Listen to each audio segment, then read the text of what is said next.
Hi everyone, welcome back to my channel. Today we are going to talk about how is the job market in Canada and what are your chances of getting job in Canada once you land it.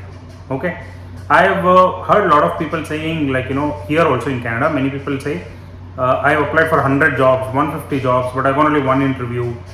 Some people say that I have been here almost 3-4 months. I am applying for jobs, but good thing is now I have started getting interviews. So in this video, I have made 5 pointers which will evaluate where do you stand in terms of your chances of getting job in Canada. Okay. I have some analysis which I want to tell you and see if it makes any relevance to you. Okay, let's go. First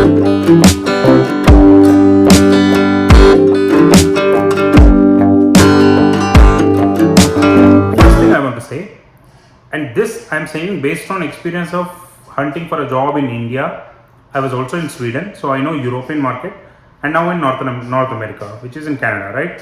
So I would say it's actually pretty good. Like the number of opportunities that are opened every day is quite good. Like especially I am in digital marketing field, and I see almost like new jobs every day.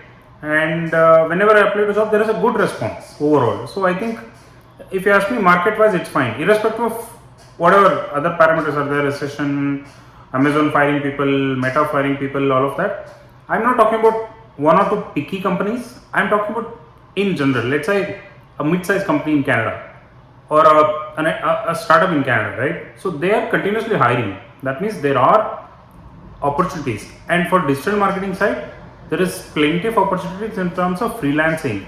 So I am already doing like within a month, I'm already doing 2 freelancing projects. It's a very booming, I would say.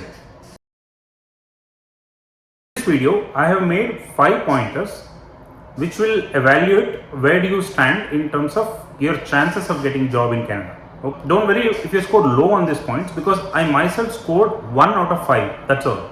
Okay, and I am so confident you will get a job. You can imagine if you are 5 out of 5, you are like super. I will touch your feet. Huge competition here, right? If you apply one job, you can easily assume there will be at least 150 to 200 or 250 applicants for every job. That is like the minimum you can take. Okay, that's the least competition. And for you to stand out of this competition, you need to make an immediate connect with a recruiter. When you apply for a job, just like you, 200, 300 people applied, a recruiter views it in a list view. So I as a myself who was hiring, posting jobs for my startups and all, I know how a recruiter looks at job profiles, right? So if I get 10 comments on this video next 1 week, I'm going to make a separate video showing how a recruiter looks at your profile at first sight and then how it deep dive, right? I'll explain. Coming back to topic. So you have to make that quick connect with the recruiter. And these 5 pointers that I'm going to talk about today will help you do that and get a profile view, if not anything. That's really the first step, if you ask me, that somebody looking at your profile. First point I would like to start is a good brand name in your resume. Okay, hear me out, don't worry. A good brand name in your resume. The reason is, let's say you work for Facebook or Google or some fancy brand that every recruiter in the world knows and appreciates it. There is an immediate catch, right? The recruiter will without a doubt look at your profile further and probably he will shortlist you for an interview or a test or anything. So the brand name really matters, okay? And it's okay if you don't have it, because I also don't have it, right? And like I said before starting this video, don't worry, even I have scored 1 out of 5 in this 5 pointers list. But if you're 5, it's very good, okay? So that's one thing, brand name. If you think you have a good brand name, you mark 1 in this table, okay? I will mark myself as 0 because I don't have that. So that's the first point. The second point is, this again might bore you. Hear me out till the last 5. Second point is relevant Canadian qualifications.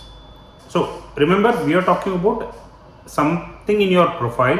You have to have something that relevant strikes to the recruiter, and that is why I'm saying if you have any qualifications, educational qualifications in Canada, please highlight it.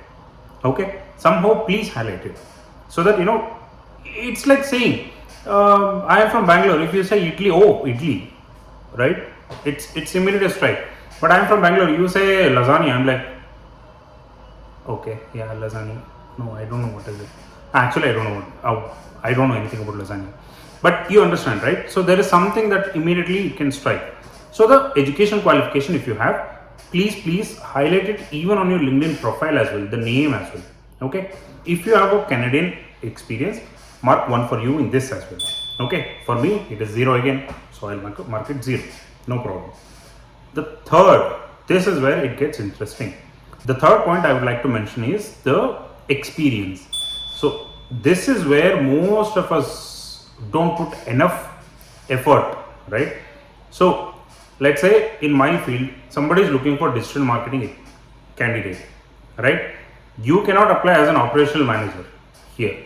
It has no relevance. At the same time, if somebody is looking for digital marketing manager, I have 4 or 5 different companies where I've worked. Everything talks about either digital or marketing, or digital or marketing, or digital marketing. How do you think you stand out? So that is most important. Here is one tip which many people might be doing mistake, which I also used to do. I have corrected myself. So in any company you work, it's not always possible that because you're doing digital marketing job, you will get a designation as digital marketer, right? Anything executive digital marketing, manager digital marketing, you will not get that, right? Like for example, one of the company I worked with was, my designation was lead analyst. And if somebody looks at it as an exclusive thing, as an independent thing, lead analyst is nowhere close to digital. So I have made a little tweak in the designation. So the lead analyst I was working was along with in a digital communications team. Okay. So now what I've made my designation as lead analyst digital communications, or I will make it as digital lead analyst, right? You see the relevance? So now the keyword digital marketing, or the keywords, there is a digital, right? So you also please look at revisit your resume again. If your designation is not matching with the experience, please align yourself. Third point about being relevant experience, when I say, I'm purely talking in terms of titles, in terms of destinations, that's all. So if you think you have relevant titles matching your job, then mark yourself 1 year. And this is where I score myself 1 point. The fourth point I would like to talk about is number of years of experience. Most of the jobs that are available here are for either an entry level or mid-level max. Mostly entry level. The jobs that I see are mostly, if I list digital marketing and enter job search, most of the jobs are digital marketing manager, digital marketing associate, digital marketing executive, digital marketing specialist. These are the jobs which are basically for an entry level, starting with $35,000, $40,000 a year. You have moved from one country to another country. Chances that you will be given a big team to handle at a very higher designation is lower. You will not be given, because they expect that you have some experience with respect to the market, with respect to the people. And this is, for me, is a gray area, because I have around 9 years of experience and my last designation was very, I would say, fancy. That is kind of gray area it has become for me, and I know very well this is the reason why I am not getting some of the shortlist further. Like, people view my profile but they don't contact me. 2 years to 6 years of experience, you mark yourself 1. 0 to 2, 6 to 8 or 9 becomes a gray area. If you want to feel confident, you can make it 1. I would mark it 0 for myself, because I am seeing the problems here.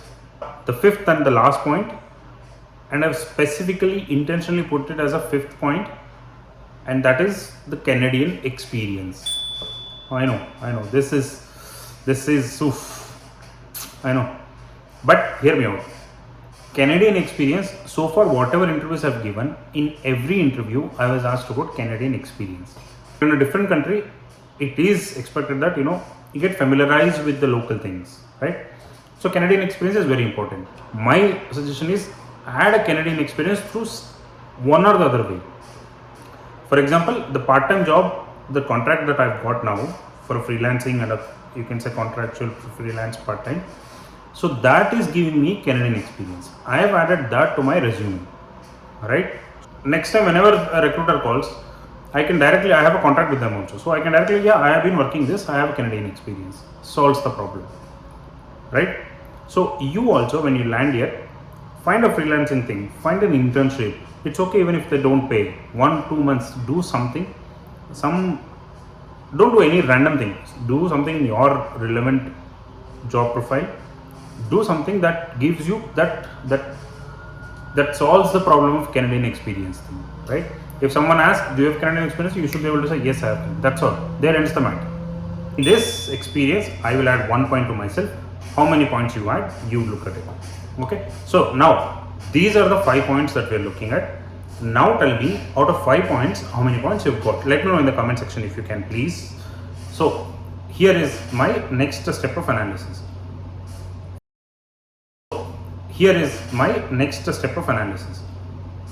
For 5 points, for each of these points that is scored, I would like to categorize. For 5 points, let's say category A. For 4, category B, category C, D, E.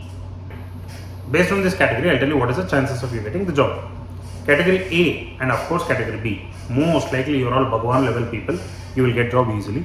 People love to have you in your team. Congratulations, touch, blessings, but you will get job easily. And still, if you're shortlisted, you will get it. But if you're not clearing interview or assessment, I think you're smart enough that you will clear. But even then, let's say you're not able to clear, then there is another thing that I have noticed, that the way you speak, right? The reason why people get accent here has, I think, something to do with there. I will tell you in some other video the tips for that. But these two, category A and B, congratulations, most probably you'll likely get a job quickly. And if you get a job, please refer people like me and many people who will comment on this video. Okay. Now comes category C, which is in the gray area. So I am sure, other than the fact that you don't have brand, you don't have your educational qualification, Canadian education qualifications, you have rest of 3. I would say of 10 applications you apply, maybe 3 to 4 you will get a call.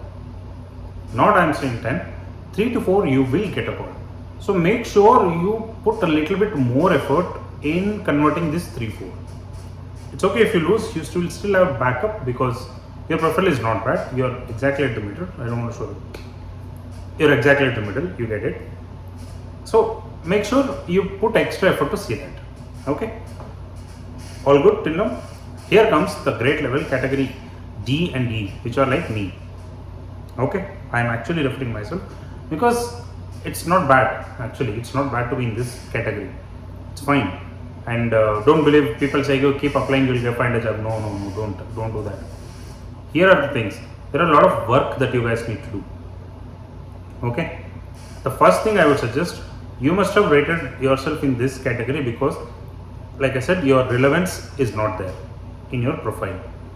Work on that. Like I said, if you are in this category, comment on this video. I will explain you how to do that relevance. I was in a placements committee earlier. I know how to make resumes. I will help you out. At least in the comment section. I'll make another video. So one is relevance you work on. Second thing is, there are internships, like the place I go, there are a couple of guys who don't earn money or they hardly earn small money, but they are doing internship in the relevant field. Why? Because they want to add this one name. That is what you are supposed to do. Okay. And then on top of this, do some certifications on your profile a little bit more, in a way is showing off, coming in line with the expectations. And trust me, like people say, no, there is ATS and other systems where the profiles get shortlisted and all. I have tried, so I have prepared 4 different resumes and I have uploaded each of the resume in the workday for one of the job application. None of the 4 formats, the ATS was able to read my profile properly, or the workday software was able to read profile correctly. So ATS will not affect you. Actually, the most affecting factor is the point I'm talking about today. The list, you will be shown, like in the 986 applicants, you will be shown like one name with few details of yours, and that is all a recruiter will look at and make a call whether to go forward with you or not. Okay, if you're still like planning to come maybe next month and all, start working on these things now itself. So the once you land here, you at least from day 1 you should start getting your interview points. I gave my first interview on the first week of job applying. Really. So I started applying, I think Tuesday or something, and Friday I went to give an interview, in-person interview. And I've been giving interviews. There are things going wrong. I know where things are going wrong, but you understand my sentiment, right? So according to this, please work and let me know if you need any help I can do. That's all about this job situation in Canada. I hope these 5 pointers actually help you in understanding where do you stand. Okay, so I hope you liked the video, and if you really liked it, please give it a like and a subscribe. This subscription I'm asking is not because that I become a YouTuber. It is more like I'm a digital marketer. I want to show off my digital marketing skills. So if I say I have 1,000 subscribers on YouTube channel, sold, job got, you see, received. So that's the reason I'm doing this. So if you liked it, please subscribe and have a nice day. Bye.